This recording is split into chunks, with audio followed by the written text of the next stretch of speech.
Coach, bounce back win against UC Davis today. Last non-conference midweek game. What are some thoughts after today's win? Yeah, super proud of the guys. I mean, obviously a tough weekend down in San Diego, and get home late on Sunday night. And you got a game on Tuesday, and it's a quick turnaround, and you just never really know what to expect. But these guys played with energy and effort. Fell behind today, 3-0, and had to respond and loaded up the bases there. And Eddie hit a grand slam for us that basically turned the tide of the game. And you need something like that sometimes to spark the team, which was awesome at bat. And then kind of from there, you could just see it. The dugout kind of exploded, and it was just good at bat after good at bat, and stretched the game out to where we gained control of it. So, really proud of them, and I'm proud that the last 4 weeks, where it would have been easy in a tight conference race to not care about the games in the middle of the weeks, we won all of them.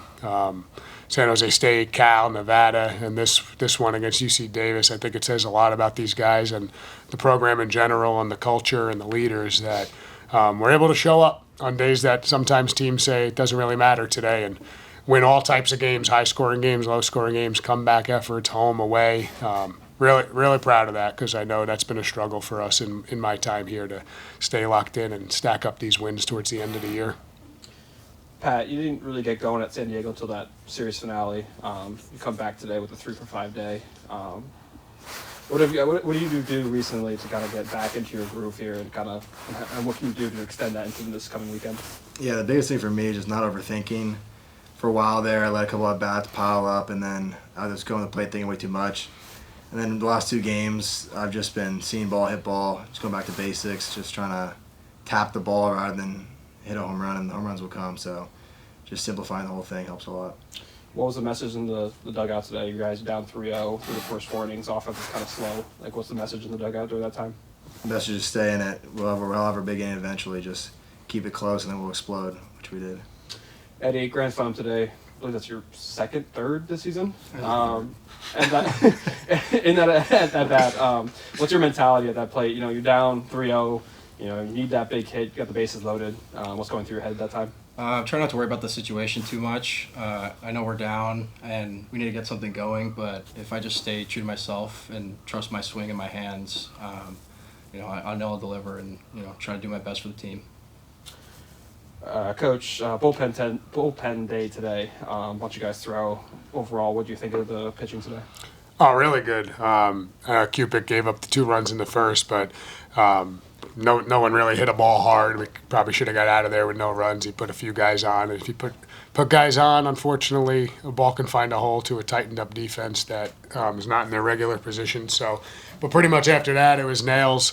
I thought one big spot of the game, Holzheimer came in and he gave up the 1 hit, but got the 2 lefties out, did his job there. And from Amborn to Dillon to Jovanovic and Tyler, just all zeros throughout the game, and that's what you need. You need those shutdown innings after you score. And I think our team pretty much sees it, and the pitchers see it. Like, if you can just keep the game where it is, we do usually have that one big inning in the games where we can explode on a team. So it's just a matter of fighting for zeros and ones and no big innings, and we did that today. Davis pulled their starter after 4. Then you guys exploded for those 9 runs in the next 2 innings. What did the guys see out there when they went to their bullpen?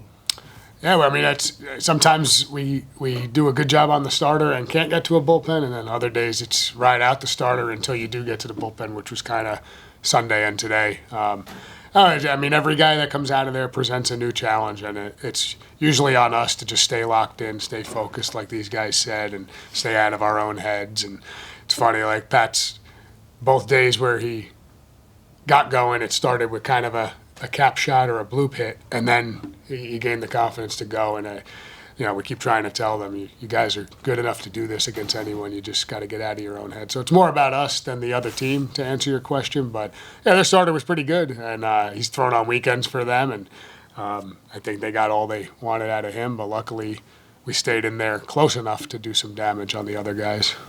And you're back here, final WCC series against Portland this weekend. Obviously a big series for you guys with the tournament up for grabs here. What can you expect out of that series coming? Yeah, we just got to play the game how we play it, and treat every inning. We've been telling the offense we should just always play like we're down 4, scratch to get the bases loaded. And ironically, we were down 4 on Sunday, and we got the game tied. And I was really confident that if we got to extra innings, we could wear them down, and that's how we got to play. Things happen out there, and if you start thinking about games that might happen 2 weeks from now, I think you're playing against something that's irrelevant. Friday's the game that matters because that's the next game on our schedule. Let's play it fun, play it fast. It's actually a privilege to be in games. There's plenty of teams around America right now in college baseball that don't have anything to play for. They know they're mathematically out of things. So we have something to play for. That's super fun and exciting. And if we look at it that way, I think we'll embrace the challenge for what it's worth and find out if we're good enough.